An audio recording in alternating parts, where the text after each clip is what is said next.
Oke, oke Bang Fahmi, sebagai praktisi hukum nih, bagaimana Bang Fahmi menanggapi ini kan hari ini hatersnya Rizky Bilar dipertemukan nih dengan Rizky Bilar dan sudah meminta maaf. Terus proses hukum tidak berlanjut karena Rizky Bilar memaafkan haters yang telah menyerangnya, padahal itu sangat fatal, fitnah dan mencemarkan nama baik. Gimana Bang melihatnya sebagai praktisi hukum? Gini, sekarang memang era digital ya, semua orang mudah menyampaikan informasi lewat sosial media.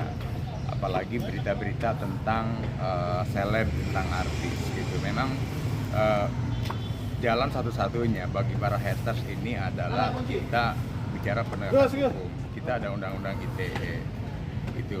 Kita harus memberikan pembelajaran juga kepada masyarakat bahwasanya tidak bisa dia berkomentar semaunya.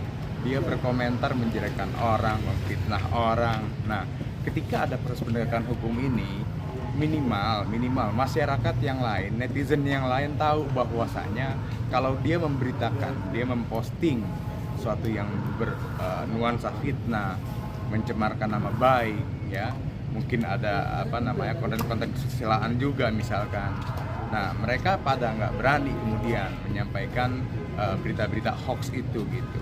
Nah, terkait dengan RD, saya mendukung kepolisian bahwasanya ada mekanisme restoratif justice, tapi juga harusnya ada dulu penegakan hukum dulu, diproses dulu, ditegakkan hukum, setelah itu baru kita berbicara restoratif justice. Jangan ujuk-ujuk belum apa-apa sudah restoratif justice, akhirnya nanti masyarakat akan menilai, nggak apa-apa gue bikin hoax gitu, toh nanti gue bisa langsung berdamai kok gitu. Tapi biarkan prosedur ini berjalan ya, biar ada efek yang serius, penekanan yang serius kepada para terduga hoax itu. Kemudian ketika misal sudah tersangka, sudah ditahan, baru kita restoratif justice gitu loh.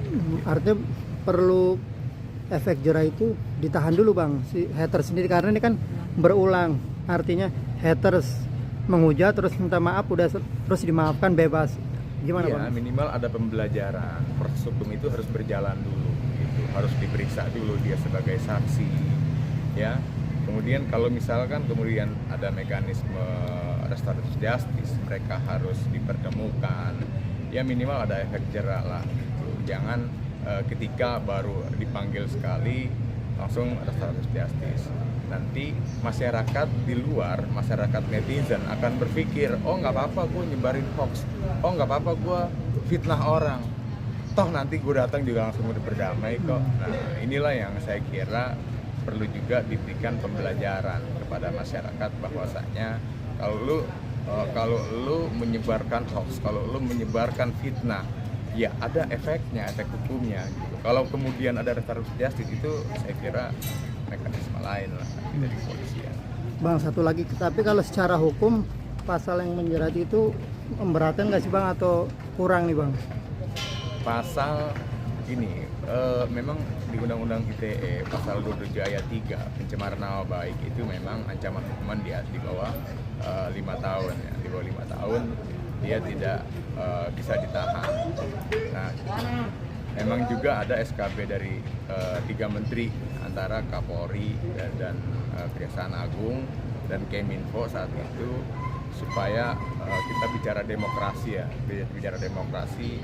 Jadi tidak main asal orang berpendapat di media tuh ditangkap gitu. Tapi di sini kan kita harus bisa membedakan mana konten yang merupakan pendapat, mana konten yang merupakan hoax. Saya kira jelas lah untuk membedakannya. Kalau memang sudah masuk ranahnya itu hoax, saya kira ya harus ada tindakan tegas gitu. Minimal diperiksa dulu, kalau memang dia bersalah ditetapkan sebagai tersangka, kalau kemudian ada restoratif justice ya itu lebih baik.